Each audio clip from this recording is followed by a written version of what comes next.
So right, 1 km na tayo mga preng. Dito pa rin tayo sa may Alabel Capitol ng Sarangani. Sobrang lupit dito mga preng. Woo! Good evening.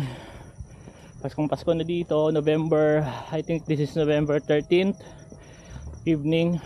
After work, jog walk, papawis. Kailangan sa katawan. Woo! So marami kasi nagtatanong bakit ka nagja-jogging, nagpapawis.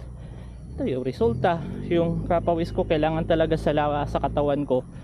Kasi kapag hindi ako nagpapawis, kahit sa isang week lang, humihina yung katawan ko. Parang naghahanap ng ganitong ehersisyo.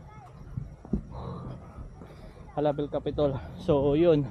So kailangan ko magpapawis, tapos hindi ako makakatulog kapag hindi ako makapagpapawis, or ilang araw akong hindi makapagpapawis. Ang hirap matulog, sobra.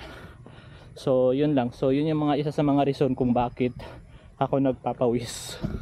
Good evening.